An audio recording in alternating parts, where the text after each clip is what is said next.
Welcome to the Narrate podcast, where we aim to tell God's story with our lives. We'll be continuing to post the Sunday message each week, but we want to dive a little deeper and offer some content to supplement your life with God, and that's where our Beyond Sunday series comes in. Join Adam and Narrate staff as they provide thoughtful discussions, ideas, and interviews that go beyond the message you'll hear on Sunday. So we've once again arrived in that glorious season when we get to invite everyone to consider baptism. Baptism, you may or may not know, serves as the formal entrance into the family of God. John 1 reads, "He came to his own, but his own did not receive him. But to all who received him, to those who believed in his name, he gave the right to become children of God. Children born not of the will of people, nor of the flesh, but born of God." Baptism, it's often said, is an outward sign of one's birth into God's family. And baptism is a mysterious, also known as sacramental religious rite that formalizes one's entrance into the family. To speak of God's family is to speak first of his Trinitarian life in which followers of Jesus participate. Entering God's family also comes with an awesome responsibility of deepening one's sense of belovedness and one's call to live life for the sake of others. I love N.T. Wright's statement, all baptisms are believers' baptisms. What's often called adult baptism represents a person mature enough to choose for him or herself to receive Jesus' invitation to enter into the life of the church, his family. Infant baptism involves committed followers of Jesus making a commitment to raise their children in the way of Jesus, knowing at some point the child will choose for themselves whether or not to receive their baptism. Historically, the church has called that confirmation, and while not all expressions of that have come across super well, there's still this rich tradition of baptism and confirmation. It's important to me that everybody would understand that at Narrate we celebrate both infant baptism and baby dedication. Both have a place, both have value, and neither has to displace the other.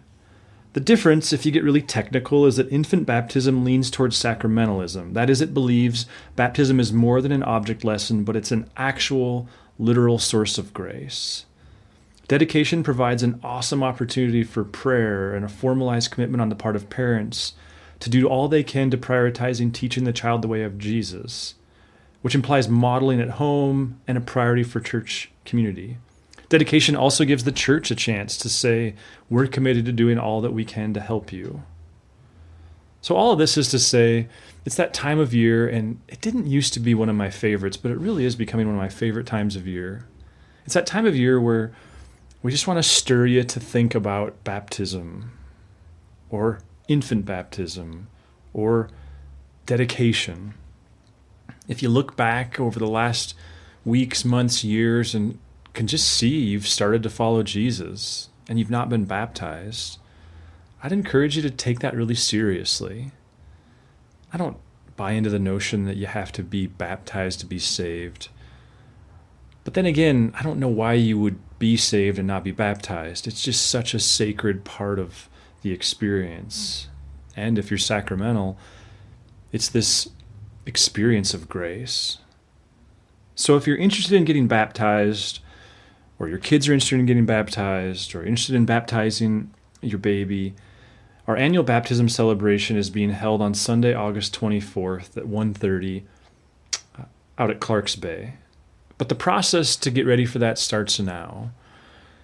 In June, July, and August, we'll gather a few times, probably around a barbecue with good food and beverages, and we'll just talk about baptism. We'll talk about what one is agreeing to when they get baptized. We'll talk about what is the one holy Catholic Apostolic Church, like what is the ancient faith, and we'll do that by looking just at one of the earliest creeds.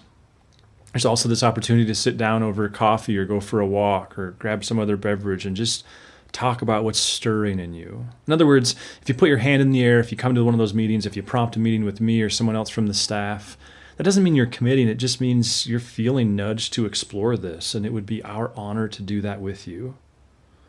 I think we've gotten better at helping people over the years, and we intend to do that again this year. And if this isn't stirring you towards baptism, but it is stirring you towards child dedication or baby dedication, you know, that experience where we get you on the stage and we pray over your baby and we pray over you and we ask the room to pray with you and you make commitments and we make commitments. We would love to do that. As I stated earlier, infant baptism, baby dedication, they both have their place. But if we're being honest, those of us who don't embrace infant baptism often take the next step and don't participate in dedication. And I think in our efforts to be a place that celebrates both, it would serve us all well if those of you who believe in infant baptism celebrate that way, and those of you who believe in dedication actually celebrate that way. So love to talk about those opportunities as well.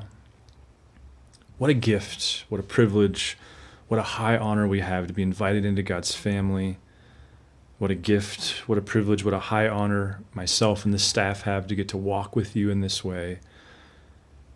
You know, if we are in fact eternal creatures made for an eternal destiny with God, then we have all kinds of reasons to believe baptism is a really valuable, important step in that, and it would be our privilege to consider, contemplate, and pursue that with you. Easiest thing to do is email. You can email me. If you know someone else on staff better than me, you can email them. We'll start a doodle poll for those June, July, August gatherings here in the next couple of weeks. We would love to know sooner rather than later so that we're not rushing at the very end to help you determine whether this is the right moment. Thanks. Look forward to the conversations. If you'd like to learn more about Narrate Church, find us online at narratechurch.org. You can also look us up on Facebook or Instagram. Thanks for listening.